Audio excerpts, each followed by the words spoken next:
आज हम देखेंगे electric field intensity due to uniformly charged plane sheet. Infinitely plane sheet मतलब बहुत बड़ी एक प्लेन शीट है जो कि इनफाइनाइट तक जा रही है। इनफाइनाइट का प्रैक्टिकल मीनिंग होता है कि बहुत बड़ी वो शीट है। जैसा कि मेरे सामने वॉल है, इस वॉल से मैं यहाँ पे एक छोटा सा मैं इंसान होता बिल्कुल इतना सा, और इस दीवार को मैं देख रहा होता तो मेरे को लगता कि इनफाइनाइट पे जा रही है। वैसा ही कुछ केस है कि आप बिल्कुल पास में इसके पॉइंट पर इलेक्ट्रिक फील्ड जब फाइंड करोगे तब आपको ये मानना पड़ेगा कि इनफाइनाइटली लार्ज ये शीट है। अब देखो क्या क्या चीज है हमारे दिमाग में। पहली चीज ये दिमाग में है कि ये एक पॉइंट चार्ज तो नहीं है, तो यहाँ पर गॉस लॉ आपको लगाना पड़ेगा।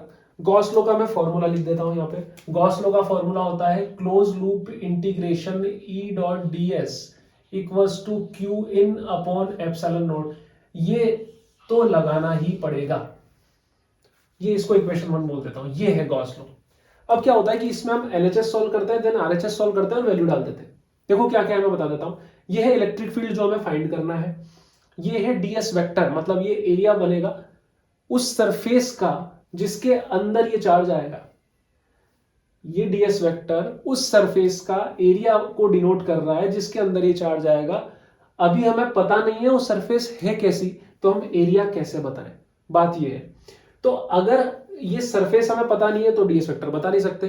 ऑल्दो सरफेस हमें ही पता करनी है, उस सरफेस को पता करने के लिए हमें इसका इलेक्ट्रिक फील्ड पता करना है, क्योंकि जो सरफेस हम लेते हैं वो सिमेट्रिकल लेते हैं। किसके? इलेक्ट्रिक फील्ड के। तो हमें इसका इलेक्ट्रिक फील्ड देखना है कैसा बनेगा। उस इलेक्ट्रिक फील्ड की सिमेट्री के साथ हम वो सरफेस ले लेंगे, तब हमारा काम हो जाएगा। देखो यहाँ पे जो इलेक्ट्रिक फील्ड है ना कैसा निकलेगा, ये पॉजिटिव चार्ज हर तरफ इलेक्ट्रिक फील्ड निकाल रहा है ऐसे। ये पॉजिटिव चार्ज भी हर तरफ इलेक्ट्रिक फील्ड निकाल रहा है, लेकिन इस पॉजिटिव चार्ज के इधर वाले नीचे वाले इलेक्ट्रिक फील्ड को रोकने के लिए ये है, इधर वाले को रोकने के लिए ये है, लेफ्ट वाले को रोकने के लिए ये है, और ऊपर तक भी है। तो सब जगह इलेक्ट्रिक फील्ड रोकने के लिए है, क्योंकि इनफाइनाइटली शीट है। मैंने बनाई यहां तक है लेकिन ये चलती जा रही है। ऐसा मत सोचना कि इधर वाला तो टेढ़ा निकल ही जाएगा, सब जगह का कट जाएगा। तो इससे जो इलेक्ट्रिक फील्ड लाइंस निकलेगी ना, वो ऐसे निकलेगी जैसे हम वो शू पॉलिश करने का जो ब्रश आता है ना, वैसे इससे इलेक्ट्रिक फील्ड लाइंस निकलेगी। मैं इसको इस पेन से बनाता हूं। यहां से इलेक्ट्रिक फील्ड लाइंस ऐसे निकल रही होगी, ये इलेक्ट्रिक फील्ड लाइंस निकल रही है ऐसे, और कुछ इलेक्ट्रिक फील्ड लाइंस पीछे भी निकल रही है ऐसे ऐसे। इसका ये साइड व्यू है, इसका टॉप व्यू बनाता हूं। ये है जो ब्लू कलर का है ये, और इससे इलेक्ट्रिक फील्ड लाइंस ऐसे निकल रही है एक जैसी डिस्टेंस पर, क्योंकि ये यूनिफॉर्मली चार्ज्ड है। ऐसे नहीं निकल रही कि यहां ज्यादा है यहां कम, एक जैसी डिस्टेंस के साथ निकल रही है।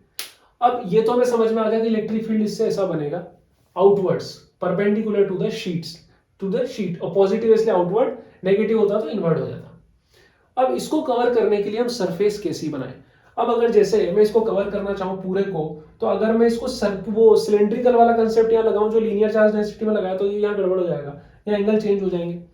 तो ऐसा नहीं किया। इसको कवर करने के लिए क्या किया जाता है, या तो सिलेंड्रिकल शेप लेते हैं या फिर स्क्वायरिकल शेप भी ले सकते हैं। देखो क्या करते हैं, यहाँ पे आर पार एक सिलेंडर लिया जाता है, ये सिलेंडर लिया एक, यहाँ पे इसको क्रॉस करके जा रहा है, आर पार करके जा रहा है, ये पीछे से निकलेगा ऐसे, ये निकला, ये रहा, ऐसा एक सिलेंडर लिया। थोड़ा छोटा कर देता हूं यहां से ताकि आपको इक्वल लगे ऐसे।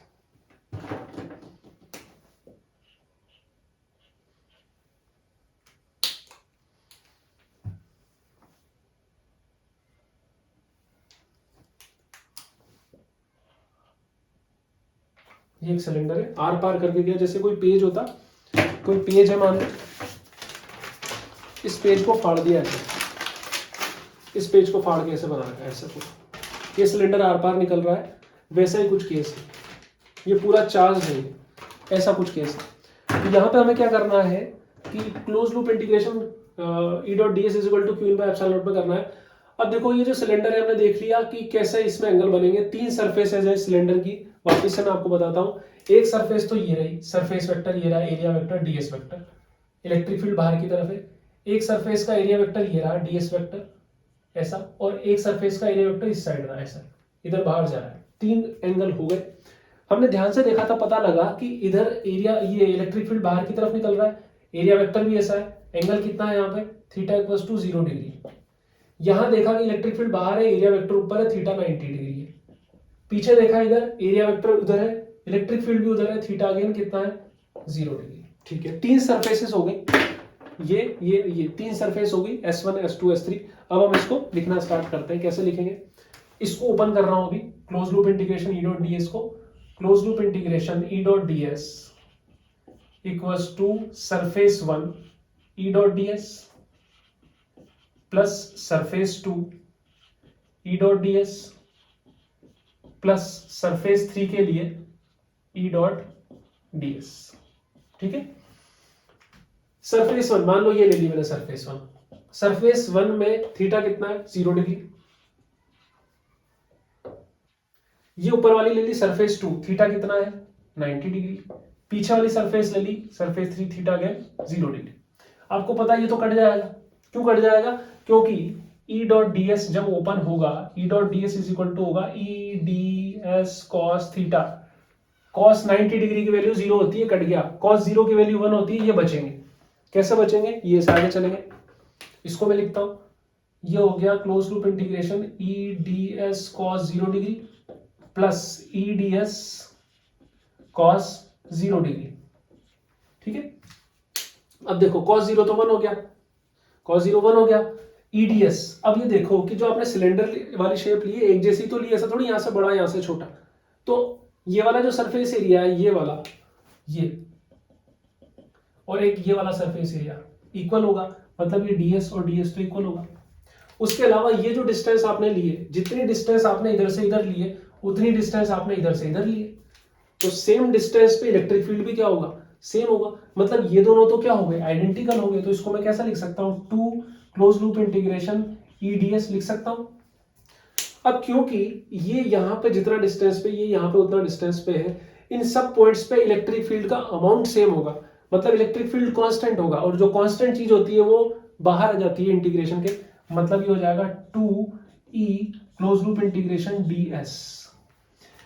क्लोज लूप इंटीग्रेशन ds बता रहा है पूरा का पूरा एरिया उस वाली सरफेस का, जैसे ये जो जिसको शेडो कर रखी है इसका एरिया, मतलब एक सिक्का, ये सिक्का है, आप देखो इसको ऐसे देखो, इसका एरिया क्या आएगा, इसका एरिया मान लो ऐसा आएगा। हमें कंफ्यूजन हुआ, ऐसा भी कर सकते हो, मान लो कंफ्यूजन हो गया क्या आएगा एरिया पता नहीं है, लेकिन पूरा एरिया ऐसा आएगा, एस, ये मान लिया हमने, ds का इंटीग्रेशन एस हो गया। तो मतलब आप इसको लिख सकते हो 2es, ये किसके इक्वल आया है, इसके close loop integration E dot ds के इक्वल आया है, ये हो गया। ठीक है, ओके।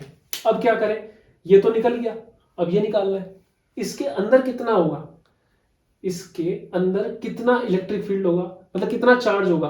तो मैं एरियल चार्ज डेंसिटी बता चुका हूं, total charge upon total area.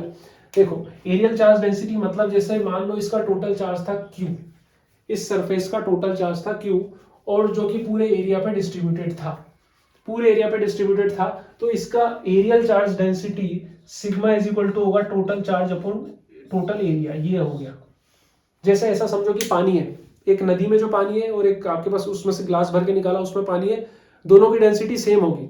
वैसे ही कुछ सिस्टम है कि sigma is equal to Q by A हो गया। अब आपको इतनी सी जगह का चार्ज निकालना है, क्योंकि अंदर तो यही है, अंदर तो यही है ना।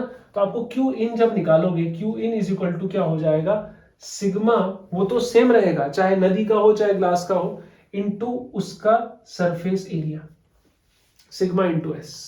ये हो गया। यहां पर देखो दोबारा से, सिग्मा इज इक्वल टू क्या होता है, Q बाय A। जब आप एरिया की जगह छोटा वाला एरिया ले रहे हो, छोटा वाला एरिया ले रहे हो, तो चार्ज भी क्या आएगा, Q इन आएगा, वैसा ही लिया है।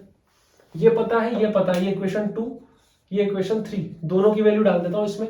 ये क्या आ जाएगा, 2es equals to sigma s, s से s गया, E is equal to sigma, ओ कुछ गड़बड़ होगी क्या, सिग्मा अपॉन 2 एप्सिलॉन नॉट आता है,